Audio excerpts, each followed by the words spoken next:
네, 기쁨 넘치는 부활주일 아침 예배 자리에 오신 성도님들을 더욱더 환영하고 축복합니다. 우리는 매주일 아침 일부 예배를 빌립보서 말씀으로 함께 묵상하며 은혜를 받고 있는데요. 우리는 익히 빌립보서는 기쁨의 서신이다라고 알고 있어요. 오늘 우리가 읽은 본문 3장 17절로 21절은 다소 무거운 마음이 드는 본문입니다. 그냥 눈으로 대충 훑어봐도 눈에 보이는 단어가 좀 심각하게 보입니다.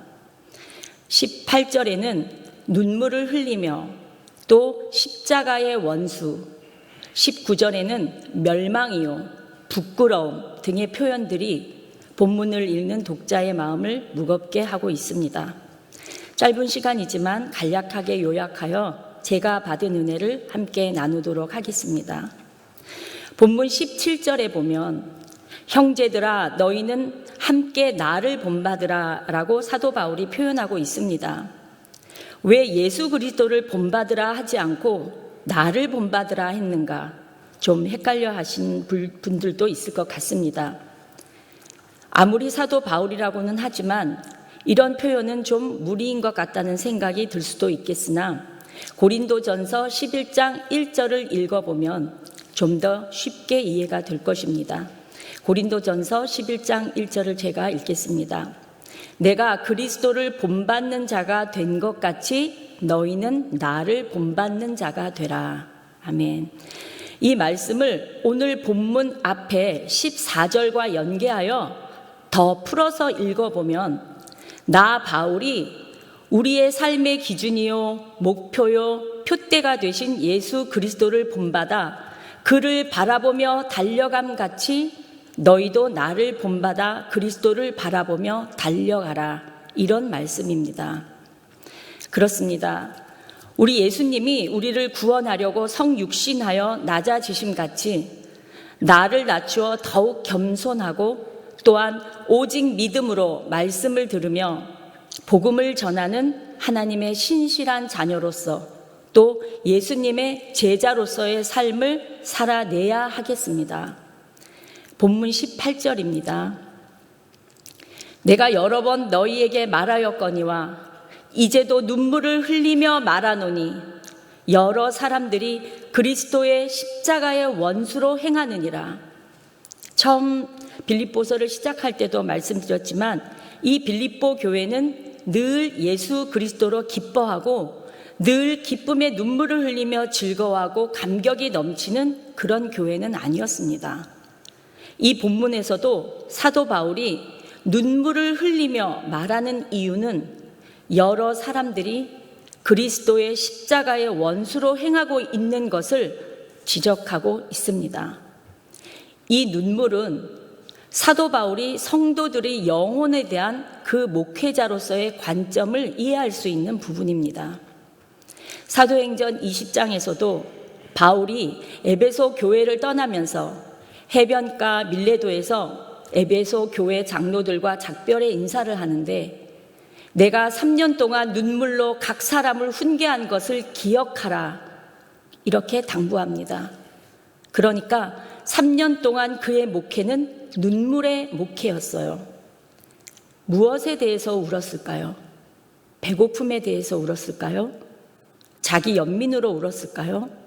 아닙니다. 성도들의 참된 믿음과 영혼 구원에 대한 안타까움으로 우는 것입니다. 지금부터 약 290년 전 미국의 조나단 에드워즈라는 목사님이 있었습니다. 미국 건국의 정신적 기초가 된 청교도 신학을 대변하는 가장 탁월한 신학자였으며 그리고 당시에 일어났던 미국의 성령 대각성 부흥 운동의 주역이었고 프린스턴 대학교 초창기에 총장을 지내셨다고도 알려져 있습니다. 그는 커네딕트 주에서 제일 큰 노스 햄턴 교회에서 목회를 했습니다. 그런데 에드워즈 목사님은 그 교회에서 약 23년간 목회를 하면서 많은 교인들이 교회는 열심히 다니고 있지만 구원을 받은 사람 같지는 않다는 의구심을 갖고 있었습니다. 저 사람의 믿음이 진짜 믿음일까 하고 의심이 가는 경우들을 너무 많이 보았다는 것입니다. 물론 그들은 신앙 고백을 잘합니다. 예수님이 누구시냐고 물으면 조금 더 꺼리낌 없이 정확한 신앙 고백을 합니다. 그리고 교회 생활도 나름대로 열심히 합니다. 또 사회생활에서 그렇게 비난받을 만한 나쁜 일을 하는 사람도 아닙니다. 그렇지만 에드워즈 목사님이 볼 때에는 참 신앙을 가진 사람인지 아닌지 구별하기가 어려울 정도로 혼돈이 되더라는 것입니다. 왜 그렇게 봤느냐 하면 정말 이 사람이 예수님을 믿는다면 세상의 그 무엇보다도 하나님을 더 사랑하는 마음을 가진 사람이라는 것이 그의 삶 속에서 드러나야 되는데 그런 점들이 그들에게서는 별로 안 보이더라는 이야기입니다. 그럼에도 불구하고 이런 사람들에게 당신은 예수 믿으니까 틀림없이 구원받습니다 라고 교회가 확신을 시켜주는 것은 대단히 위험한 일이라고 그는 판단을 했습니다. 왜냐하면 자칫 잘못하다가 구원받을 만한 믿음이 없음에도 불구하고 교회가 마치 그분들이 구원받은 영혼으로 인정을 한다면 교회가 그들의 영혼을 망칠 수 있기 때문입니다. 그래서 그는 깊이 고민하다가 성도 한 사람씩 설득하고 그들의 믿음을 점검하고 새롭게 교육하기 시작하였습니다. 단순히 말로써 즉흥적인 신앙 고백만 잘한다는 그것 가지고는 구원받았다고 하면 안 되고 정말로 예수님을 알고 나서 완전히 내 삶에 큰 변화를 체험한 사람인지 또한 나의 속사람이 진정으로 변화된 사람인지 그래서 예수님 앞에서 나의 죄가 얼마나 무서운 것인지를 느끼며 또한 그동안 내가 하나님의 저주받을 죄인이었던 것을 통감하면서 회개한 경험을 가져봤는지 그리고 예수님만이 진정 나의 구주요 하나님이시라는 것을 아는 그 사실 때문에 무릎을 꿇고 감격하면서 주님 앞에 엎드려 본 경험이 있었는지를 고민하며 성도들 스스로 자기 반성을 하도록 교육을 하였고 에드워즈 목사님도 이런 기준으로 교인들을 향하여 강하게 변화를 촉구하는 설교를 하였습니다. 이를 계기로 미국 전역에서 성령 대각성 부흥운동이 일어나게 되었다는 것입니다. 지금 이 시간 저는 290년 전 에드워즈 목사님의 교회 성도들을 바라보는 그 시각과 관점이 오늘날 현대교회에 던져주는 의미가 적지 않다고 생각합니다. 오늘 우리가 읽은 본문 18절, 19절을 함께 읽겠습니다. 내가 여러 번 너희에게 말하였거니와 이제도 눈물을 흘리며 말하노니 여러 사람들이 그리스도의 십자가의 원수로 행하느니라. 그들의 마침은 멸망이요 그들의 신은 배요 그 영광은 그들의 부끄러움에 있고 땅의 일을 생각하는 자라. 듣기만 해도 읽기만 해도 가슴이 오싹해지지 않습니까? 사도 바울은 빌립보 교회 안에 바른 신앙을 갖지 못한 사람들이 더러 있다는 것을 눈물을 흘리며 바라보고 있습니다. 사도 바울은 그들의 신앙 고백이 잘못됐다고 지적하지 않습니다. 그들이 교회 생활을 잘못하고 있다고 지적하지 않습니다. 그러면 왜 바울은 그들을 바라보며 눈물을 흘리며 안타까워하고 있는 것일까요? 그 이유는 본문 19절, 방금 우리가 읽은 19절에 나옵니다.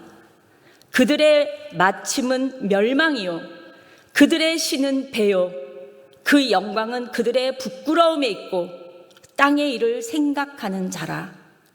쉬운 성경에서는 이것을 그런 사람들을 기다리고 있는 것은 멸망뿐입니다. 그런 사람들은 자신들의 배를 하나님인 양 여기고 자신들의 수치를 도리어 영광으로 알며 또 마음속에 생각하는 것이라고는 오로지 땅의 일, 곧 세상적인 일뿐입니다. 이렇게 번역을 했습니다.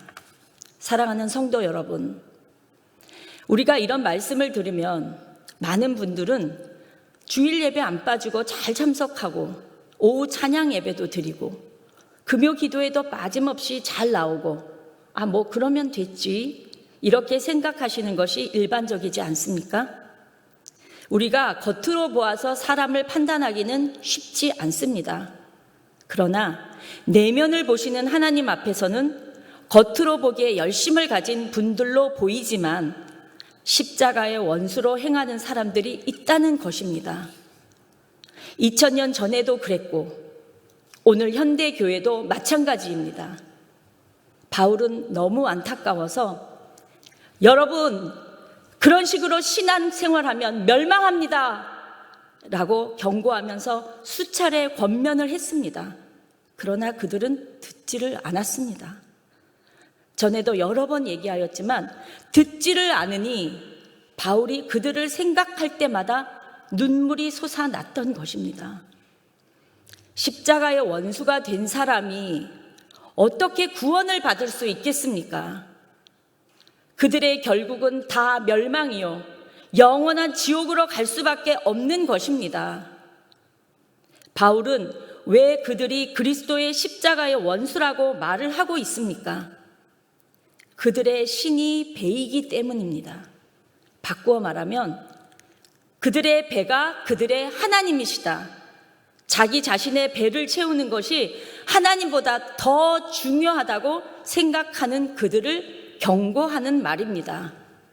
이런 사람들은 모든 신앙생활의 중심이 오직 자기 자신에게 있습니다. 그래서 자기의 뜻과 자기의 욕망과 자기의 소원을 이루기 위해서 교회를 열심히 다니는 것입니다. 사랑하는 성도 여러분, 십자가의 원수로 행하는 것을 성경은 뭐라고 하고 있습니까? 첫째, 땅의 일을 생각하는 것, 즉 세상과 벗대는 것입니다.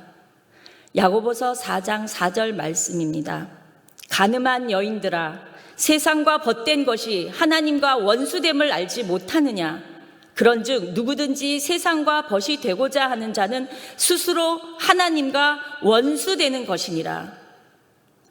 둘째, 마음에 하나님 두기를 싫어하는 것입니다. 즉 성령님과의 동행을 싫어하는 것입니다. 이제 우리 로마서 1장 28절로 32절을 함께 읽어보겠습니다. 로마서 1장 화면을 보셔도 좋겠습니다. 또한 그들이 마음에 하나님 두기를 싫어하며 하나님께서 그들을 그 상실한 마음대로 내버려 두사 합당하지 못한 일을 하게 하셨으니 곧 모든 불의, 추악, 탐욕, 악의가 가득한 자요, 시기, 살인, 분쟁, 사기, 악독이 가득한 자요, 수근수근하는 자요, 비방하는 자요, 하나님께서 미워하시는 자요, 능욕하는 자요, 교만한 자요, 자랑하는 자요, 악을 도모하는 자요, 부모를 거역하는 자요, 우매한 자요, 배악하는 자요, 무정한 자요, 무자비한 자라. 그들이 이 같은 일을 행하는 자는 사형에 해당한다고 하나님께서 정하심을 알고도 자기들만 행할 뿐 아니라 또한 그런 일을 행하는 자들을 옳다 하느니라.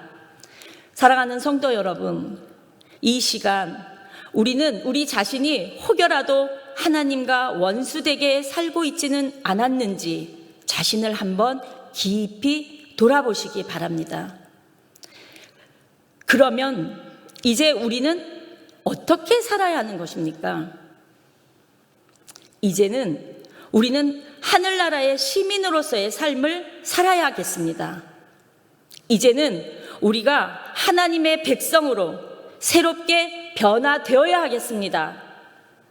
우리는 지금까지 나를 위해 살아왔다면, 내 자신이 인생의 목적이었다면, 정말로 내 배가 신이었다면, 그러나 이제는 예수님의 십자가의 죽으심을 우리가 알고 예수 그리스도의 십자가의 은혜를 알았다면 더 이상 과거의 나의 모습으로 살 수 없는 새로운 피조물이 되었다는 사실을 분명히 인식하고 지금부터는 내 삶의 중심이 내가 아니라 하나님이라는 사실을 인정하고 하늘나라의 시민으로서의 삶을 살아야 하겠습니다.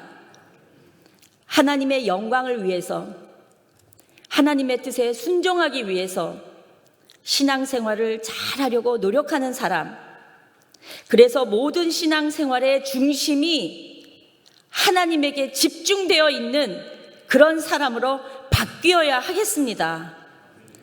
고린도후서 5장 15절을 제가 읽겠습니다.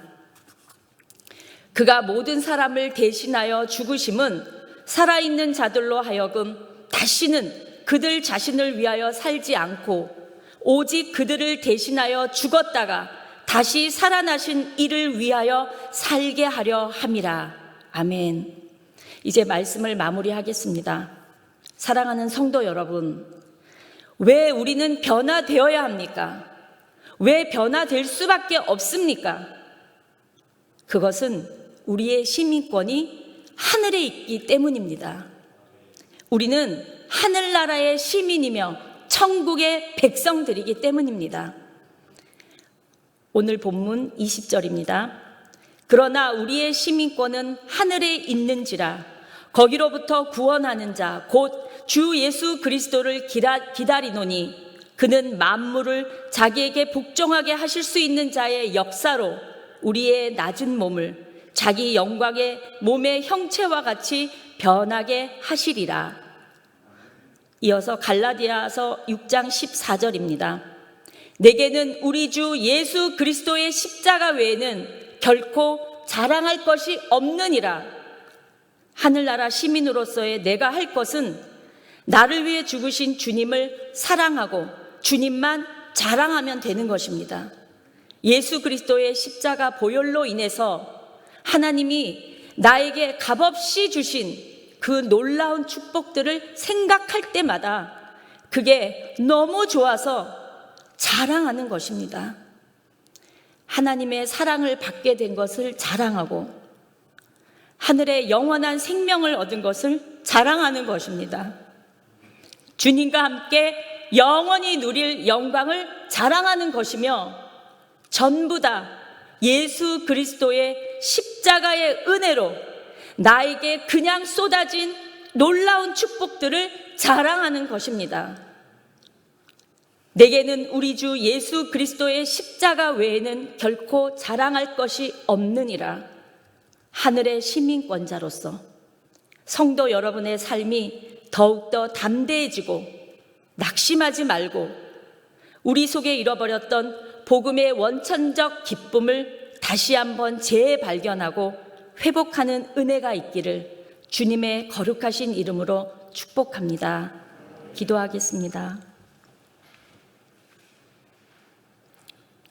신실하신 하나님 아버지, 오늘 주신 말씀을 붙들고 우리가 하나님의 신실한 자녀로 하늘나라 시민권자로서의 합당한 삶을 살기를 소원합니다. 우리의 삶 속에 항상 성령 하나님께서 함께 하셔서 그 어떤 순간이라도 하나님의 원수되는 삶을 살지 않도록 하나님의 거룩하신 손으로 붙들어 주시옵소서. 부활이요 생명이신 살아계신 우리 주 예수님의 이름 받들어 기도드립니다. 아멘.